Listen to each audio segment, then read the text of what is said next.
تو ہم میں سے کتنے لوگ ایسے ہیں کہ جن کو سمجھ میں آ رہا ہوتا ہے کہ یہ اللہ پاک اس کلام کے ذریعے ہم سے کیا بات کر رہے ہیں؟ ہمارے ایک دوست ہیں، میں پرائیویسی کی وجہ سے ان کا نام نہیں لیتا، وہ پاکستان کے ایک صوبے کے چیف جسٹس ریٹائر ہوئے تھے، تو انہوں نے یہ واقعہ بتایا کہ میں ایک سرکاری ڈیلیگیشن کے ساتھ سعودی عرب گیا، تو وہاں انہیں عمرے کے لیے بھی ہمیں لے گئے، تو عمرے میں انہوں نے پروٹوکال دیا، تو بالکل پہلی صف میں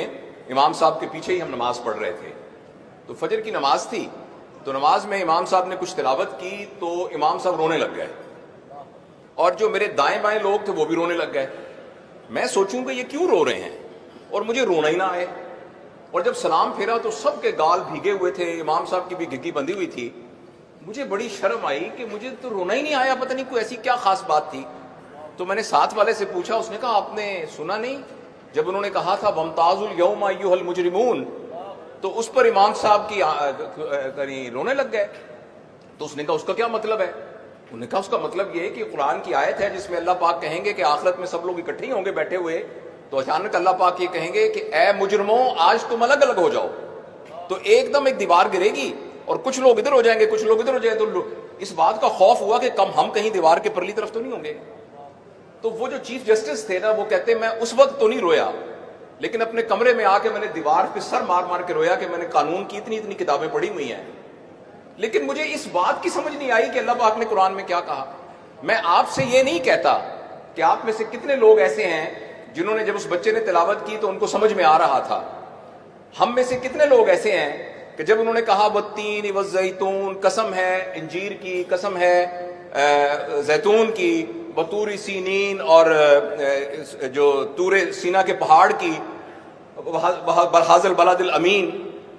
تو ہم میں سے کتنے، اور انسان کو بہترین خلق سے پیدا کیا، تو ہم میں سے کتنے لوگوں کو یہ بات سمجھ میں آئی تھی کہ اس طرح کی عجیب ڈفرنٹ قسم کی قسمیں کھانے کے بعد اللہ پاک نے یہ کیوں کہا ہے؟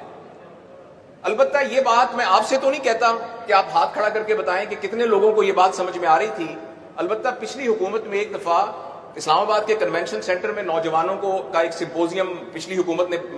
بلایا تھا، تو مجھے بھی انہوں نے ایک اسپیکر کے طور پہ بلایا تھا، اور موضوع کی نوعیت ایسے تھی کہ تمام نوجوان تھے 4500۔ میں نے ان سے پوچھا کہ آپ میں سے کتنے لوگ ایسے ہیں جنہوں نے کم از کم ایک دفعہ قرآن کو مفہوم کے ساتھ پڑھا ہوا ہے؟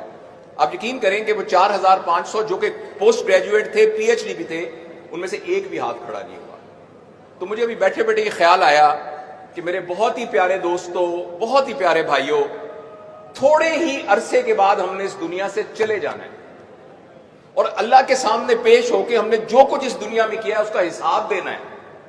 اس حساب میں ساتھ حضرت ابو بکر صدیق بھی حساب دے رہے ہوں گے، حضرت عمر، حضرت علی بن ابی طالب، حضرت عثمان، صحابہ، یہ سب حساب دے رہے ہوں گے جنہوں نے اپنی پوری، اور میں اور آپ بھی وہاں کھڑے ہو کے اللہ کے سامنے حساب دے رہے ہوں گے۔ آج کی اس تقریب میں